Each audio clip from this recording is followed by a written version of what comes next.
Hi guys, how are you all. उम्मीद करता हूँ आज तो कम से कम आप अच्छा फील कर रहे होंगे।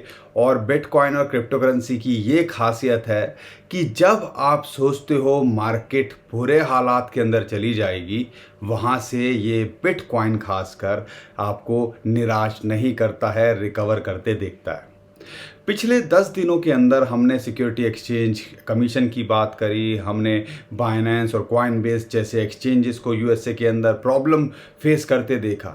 लेकिन हम आपसे यही बात लगातार बोल रहे थे कि भैया पर्दे के पीछे शायद कहानी कुछ और चल रही है और बड़े वेल्स की एंट्री की यहाँ पे जो चीज़ें निकल के आ रही थी, जो आम आदमी नहीं समझता है खासकर, तो कहीं ना कहीं ये जो है हमें रियलाइज़ हो रहा था।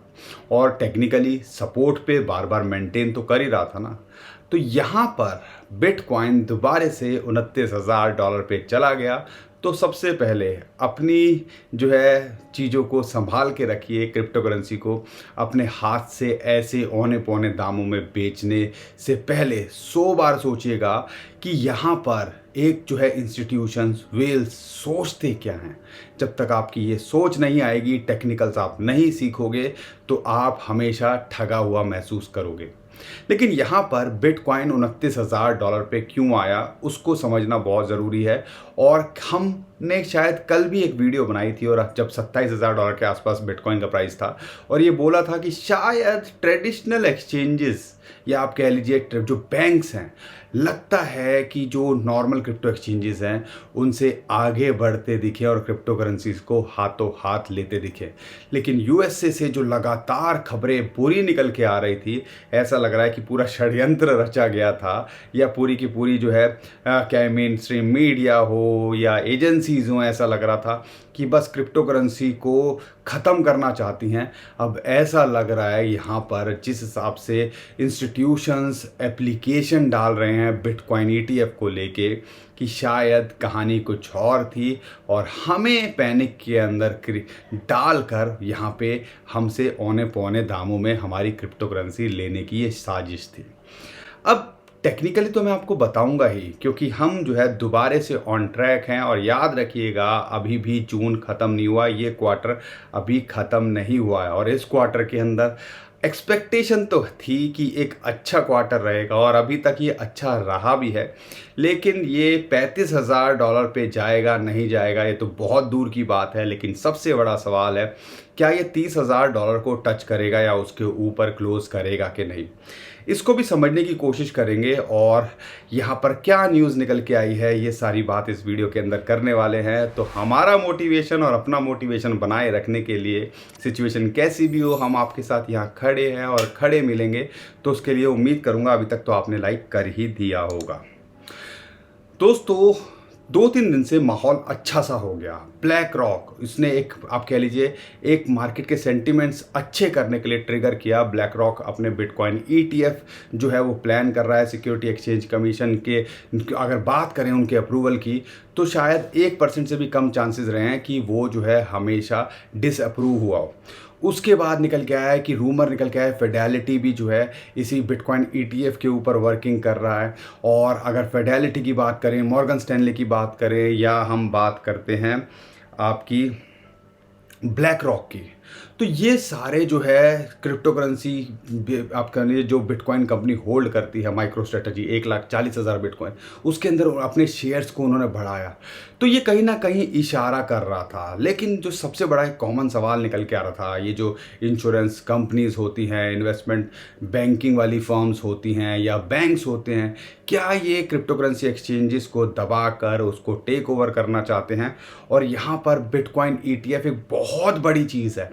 अगर आपको याद होगा 2016 के अंदर जब हमने 17 बुल रन देखा था, उससे पहले सीएमई फ्यूचर्स एक बड़ी चीज़ निकल के आ रहा था कि बिटकॉइन के फ्यूचर्स आएंगे, वॉल्यूम आ जाएगा, पैसा आएगा। उसके बाद बात निकल के आई 2019-20 के अंदर ग्रे स्केल की, और अभी बात कर रहे हैं हम बिटकॉइन ईटीएफ की। क्योंकि बिटकॉइन ईटीएफ तो पहले भी आए हैं बिट्टू करके, लेकिन जो बड़े नाम इस टाइम पे जुड़ रहे हैं ना, वो कहीं ना कहीं बिलियंस ऑफ डॉलर बिटकॉइन और क्रिप्टो करेंसी के अंदर ला सकते हैं। ब्लैक रॉक आया, फिडेलिटी के रूमर्स निकल के आए, और अभी जो बड़े रूमर्स निकल के आ रहे हैं, विजडम ट्री 94 बिलियन जो है डॉलर वर्थ के वो एसेट मैनेज करते हैं, उन्होंने भी फाइल किया है बिटकॉइन स्पॉट ETF को। और उसके अलावा इन्वेस्को म्यूचुअल इंश्योरेंस फर्म की बात करें या इन्वेस्टमेंट फंड की बात करें, ये भी एक बड़ा नाम है, उन्होंने भी अपना रीएक्टिवेटेड किया है 19B-4 बिटकॉइन ETF।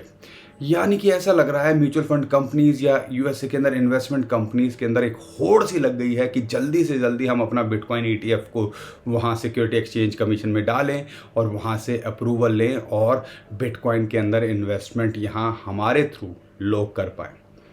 तो आपको क्या लग रहा है, ये क्या चल रहा है, ये क्या चल रहा है? कभी एक पॉज देके इसको सोचिएगा। उनके लिए क्या फ़र्क पड़ता है कि आपके पास बिटकॉइन है, क्रिप्टो करेंसी है? नहीं, उनको ये फ़र्क पड़ता है कि उनके कस्टमर्स बिटकॉइन को होल्ड करेंगे बिटकॉइन ETF के थ्रू और वहाँ पे वो पैसा कमाएंगे। और उनको भी कहीं ना कहीं लगता होगा ना कि एक ऑल्टरनेटिव है, मंदी के दौर के अंदर जा रहे हैं और इतनी बड़े बड़े नाम अगर जुड़ रहे हैं तो वो कहीं ना कहीं एक तरह से हेज की तरह भी बिटकॉइन और क्रिप्टो करेंसी को यहाँ पे देख रहे होंगे, खासकर बिटकॉइन को देख रहे होंगे। और यही सेंटिमेंट्स के बदले हमने एकदम से बिटकॉइन के अंदर जो लग रहा था $20,000 पे आएगा, वो 25 से दोबारे $29,000 पे दोबारे से बिटकॉइन आ गया। एक दो बड़ी और न्यूज़ निकल के आई, थिएटर की मैं बात करता हूँ, लगभग $25 करोड़ उन्होंने प्रिंट किए हैं। और जब भी थिएटर ने, और हफ्ते भर पहले भी शायद सुनने में आया था ये चीज़ के लिए, जब भी किए हैं तो हमने देखा है कि भैया यहाँ पर मार्केट के अंदर बाइंग होती है। ऑल्ट कॉइन्स अभी भी जो है कहीं ना कहीं डिप के अंदर हैं, तो मौका मिले बड़े कॉइन्स की, डॉज की बात करता हूँ, डॉट की बात करता हूँ, लिंक की बात करता हूँ, BNB की बात करता हूँ, XRP की बात करता हूँ, शिबा की बात करता हूँ, मैटिक की बात करता हूँ, जितने भी सारे कॉइन्स हैं डिप में हैं। हमारी कॉइन की लिस्ट देख लीजिएगा जो डिप के अंदर है, हमने ऑलरेडी हफ्ते भर पहले शेयर करी थी, उम्मीद करता हूँ उसके अंदर आप प्रॉफिट में होंगे।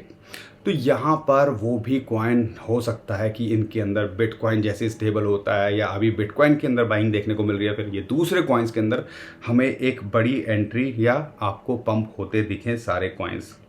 एक और बड़ी बात जो निकल के आई थी यूके के अंदर जो उनका अपर हाउस है उसने भी क्रिप्टो को मान्यता या रेगुलेट करने की बात कर दी है और स्टेबल कॉइन को as a mode of payment की यहाँ पे बात कर दी है। और हो सकता है ये जल्दी ही पूरा का पूरा रूल और रेगुलेशंस यूके के अंदर बनता दिखे। तो ओवरऑल हफ्ते भर पहले जो मार्केट सेंटिमेंट्स नेगेटिव थे वो अब पॉजिटिव जा रहे हैं, रेगुलेशंस की तरफ जा रहे हैं, या मेन स्ट्रीम इन्वेस्टमेंट बैंकिंग की बात करते हैं वो बिटकॉइन के लिए कहीं ना कहीं पॉजिटिव हो रही है। तो ओवरऑल सिचुएशन तो पॉजिटिव यहाँ होनी थी, ये ओवरऑल हमें पिक्चर यहाँ दिख रही है। तो समझिएगा जब भी ऐसा मार्केट के अंदर हालात बनाए जाते हैं तो कहीं ना कहीं पीछे एक बड़ा खेल होता है और शायद अभी ये खेल आपके सामने धीरे धीरे आ रहा है। तो मैं समझता हूँ कि आपको ये आइडिया लग गया होगा कि हो क्या रहा है ओवरऑल। अब इसके अलावा अब हम जो बात करते हैं कि टेक्निकली हमें यहाँ क्या लगता है। दोस्तों अगर टेक्निकली बात करें तो बिटकॉइन का प्राइस इस टाइम पे लगभग $28,800 चल रहा है, $29,000 को छू के आ गया था। दो इंपॉर्टेंट रेजिस्टेंस थे, 200 वीकली मूविंग एवरेज, उसको इसने ब्रेकआउट किया। उम्मीद है अब इस हफ्ते तो कम से कम इसके ऊपर क्लोज करेगा। 100 जो डेली मूविंग एवरेज है या आप कह लीजिए आपका फिबोनाची की रेशियो है 0.38, उसके ऊपर ये क्लोज कर पाया और उसके ऊपर अभी ट्रेड कर रहा है। तो एक्सपोनेंशियली इसने इसको जो है बाईपास किया और फॉलिंग वेज, अगर आपको याद होगा हमने क्या बोला था, $25,000 से नीचे नहीं जाएगा बिटकॉइन का प्राइस, ये बात बोली थी ना। उसके बहुत सारे रीज़न थे और उसमें से एक रीज़न था कि फॉलिंग वेज भी बन रहा था, पीछे हिस्टोरिकल डाटा को भी कंपेयर किया था, तो ये उसने दोबारा से प्रूव कर दिया। तो हाथ कंगन को आरसी क्या, पढ़े लिखे को फारसी क्या। तो भैया लाइंस को अगर आप सीखोगे, समझोगे, थोड़ा सा मेहनत करोगे तो आप डर से ज़्यादा यहाँ पे अपॉर्चुनिटीज़ कमाने पे फोकस करोगे। अब क्या है, $30,000 यहाँ पे एक इसके लिए रेजिस्टेंस है, लेकिन अल्टीमेटली हमारे हिसाब से रेजिस्टेंस है लगभग $31,300-400। वहाँ तक ये टारगेट हो सकता है इस महीने भी हिट करता दिखे। और अगर सपोर्ट की बात करते हैं तो इस टाइम पे इसके लिए सपोर्ट लगभग $27,600 इस टाइम पे इसके लिए सपोर्ट है यहाँ पर। उम्मीद है यहाँ मेंटेन करता है, क्योंकि एक बार ऐसे बढ़ता है तो हो सकता है यहाँ पे 27,500-600 पे रीटेस्ट करे और फिर दोबारा से एक पंप दिखाए। तो ये चीज़ें जिगजैग चलती है ना मार्केट, तो वहाँ तक जा सकता है।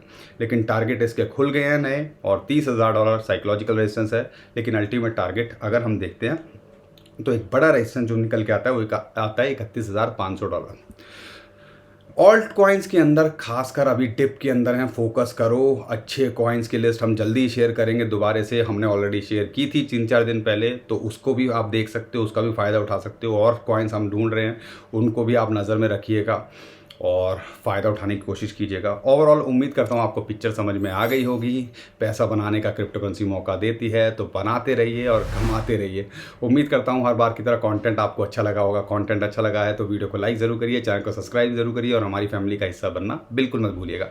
अभी के लिए विदा लेता हूँ। खुश रहिए, मुस्कुराते रहिए, कमाते रहिए। आपका दोस्त पंकज। थैंक यू, नमस्कार, धन्यवाद।